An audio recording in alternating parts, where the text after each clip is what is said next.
आपके लिए रिकॉर्डिंग्स आई हैं, सो मैं आपको सुनाना चाहूंगी। हेलो काजल जी, नमस्ते। और जितने भी हमारे दर्शक देख रहे हैं सभी को प्रणाम। और प्रवेश बाबू को बहुत सारा प्यार। प्रवेश जी के बारे में आपने मुझसे पूछा है तो मैं यही बता सकता हूं, मैं जितना जानता हूं उनके बारे में।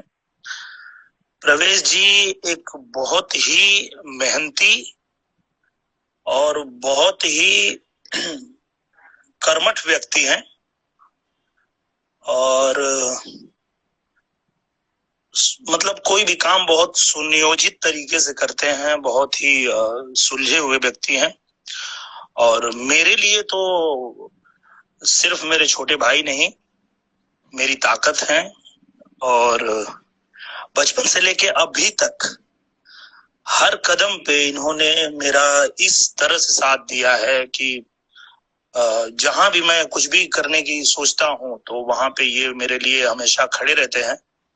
और हर काम में इनकी सहभागिता होती है, चाहे फिल्म बनाने की बात हो या जब मैं गाना गाता था, स्टेज शो करता था, तब से लेके अब फिल्म बना रहे हम लोग, तब हर जगह इन्होंने मतलब बहुत बड़ी भूमिका निभाई है मेरे जीवन में। तो मैं सौभाग्यशाली हूं कि मेरे पास ऐसा भाई है, प्रवेश लाल यादव जैसा भाई हर किसी को मिले, ये मैं दुआ करता हूं, प्रार्थना करता हूं। क्योंकि जिसके पास प्रवेश लाल यादव जैसा भाई हो उसका जीवन बहुत आसान हो जाएगा और वो अपने जीवन में सारी मुश्किलों से आसानी से लड़ पाएगा अगर प्रवेश लाल यादव जैसा भाई है आपके पास तो। और मैं बहुत शुभकामना देता हूं प्रवेश को कि प्रवेश जो है जिस तरह से ऑलराउंडर है, वो जितने अच्छे गायक हैं उतने ही अच्छे क्रिकेटर हैं, उतने ही अच्छे एक्टर हैं, और सबसे अच्छे जो हैं वो प्रोड्यूसर हैं।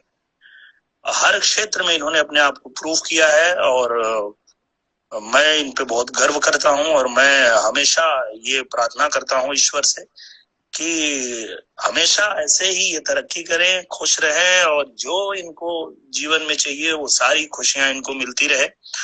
और मैं तो हमेशा मरते दम तक इनके हर कदम इनके साथ हूं, इनकी हर खुशी के लिए हर पल तैयार हूं। और बहुत शुभकामना देना चाहूंगा प्रवेश लाल यादव को कि इसी तरह एकदम आप अपने मेहनत के दम पे जितना तरक्की किए हैं ऐसे ही मेहनत करिए, और आप आगे जीवन में बहुत अच्छा करेंगे, ये मुझे पता है। और आपने कहा कि एक फनी किस्सा कोई इनके बारे में बताऊं, तो काजल जी मैं आपको बताऊं कि बचपन से लेके अभी तक मतलब इतने सारे किस्से हैं कि मैं बताने लगूंगा तो मतलब 1-2 घंटा कम पड़ जाएगा। तो मैं उसमें से एक फनी किस्सा बताता हूँ आपको, प्रवेश जी से जुड़ा हुआ। प्रवेश जी जब कलकत्ता से पढ़ाई कर रहे थे और मैं भी, दोनों भाई पढ़ाई कर रहे थे, और हमारे पिताजी रिटायर होके गांव आ गए और हम दोनों भाई को कुछ दिन तक वहां रह के पढ़ाई करना था। तो हम दोनों भाई ने आपस में बांट लिया था कि एक दिन खाना मैं बनाऊंगा, एक दिन खाना प्रवेश बनाएंगे। तो जिस दिन खाना प्रवेश को बनाना होता था ये पूरा बकायदा दाल चावल रोटी सब्जी सब बनाते थे, और जिस दिन मेरी बारी होती थी मैं पूरा भर के एक कढ़ाई सूजी का हलवा बना देता था और दिन भर वही हम दोनों भाई खाते थे। और प्रवेश जी को पता होता था कि हाँ अब इनकी बारी है तो ये हलवा बना के छोड़ देंगे। पर इनकी बारी जब भी आती थी तो फिर ये पूरा खाना ही बनाते थे। और बहुत सारे किस्से हैं। इनका एक और बहुत फनी किस्सा है कि जब वहां से पढ़ाई करके गांव आए तो गांव में ये बीए कर रहे थे। तो स्कूल जाने का जब समय होता था तो ये पूरा तैयार होकर के, और घर के बाहर, हम लोग का घर सड़क के किनारे ही है, तो सड़क पे खड़े होके और इंतजार करते थे कि बस आएगी और उससे हम स्कूल जाएंगे। तो हर 5-10 मिनट पे जब बस नहीं आती थी तो घर में भाग के जाते थे, फिर आते थे।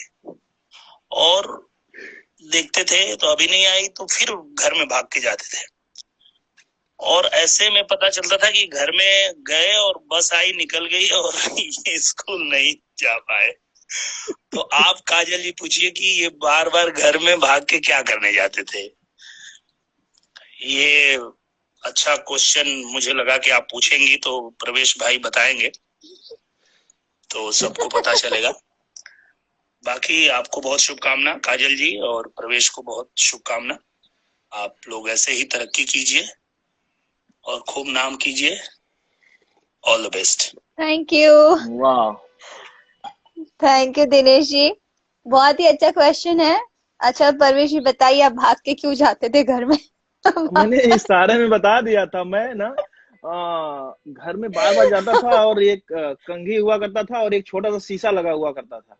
तो जाके ना हाँ। उस समय फूल और कांटे फिल्म आई थी और हम लोग उस समय अजय देवगन जी जैसा बाल रखता था। मैं पूरा एकदम यहाँ से ऐसे जाता था बाल ऐसे। तो घर में जाता था और ऐसे झाड़ता था बाल बाल झाड़ के आता था। फिर बाहर वेट कर रहे हैं, 5 मिनट बाद देखा कि बस नहीं आई। तो अच्छा बिगड़ तो नहीं गया होगा बार फिर बार बार बार बार बार। तो वो किस्सा वो है।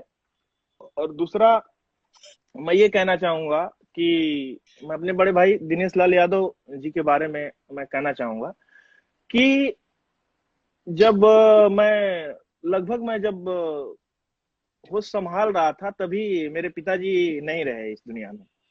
और उसके बाद आज तक मुझे कभी ऐसा नहीं महसूस हुआ कि मेरे पिताजी नहीं है। मेरी हर खुशियों का ध्यान देते हैं। मुझे जो चाहिए, मुझे मांगने से पहले मैं क्या चाहता हूँ वो बिल्कुल समझ जाते हैं। और कभी मुझे कुछ मांगना नहीं पड़ता है कि मुझे ये चीज चाहिए। मुझे जो चीज चाहिए वो समझ जाते हैं और वो मुझे पहले ही ला के देते हैं। और मेरी खुशी के लिए मैं ये गर्व से कह सकता हूँ कि मेरी खुशी के लिए मेरे बड़े भाई ऐसे भाई हैं जो कि कुछ भी कर सकते हैं दुनिया में, मेरे लिए कुछ भी कर सकते हैं। तो जिसका ऐसा बड़ा भाई हो तो उसका छोटा भाई निश्चित तौर पे ऐसा होना चाहिए कि मतलब मरते दम तक अपने भाई का हाथ न छोड़े। और मैं ये कहना चाहता हूं कि आप जैसा भाई इस दुनिया में ना है, ना हुआ, ना होगा कभी। So sweet. आम्रपाली जी ने लिखा है 4 बाल होते हैं लड़कों के, उसमें क्या बिगड़ेगा?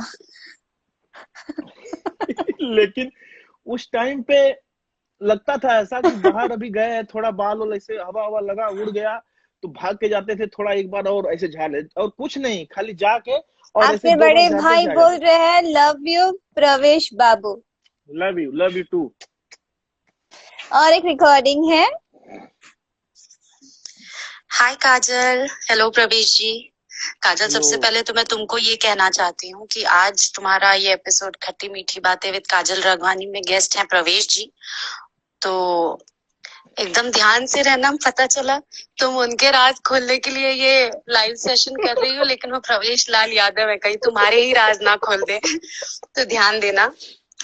प्रवेश जी की कई सारी खूबियों में से एक जो मुझे सबसे ज्यादा पसंद है वो ये है कि वो एक बहुत ही डेडिकेटेड प्रोड्यूसर हैं।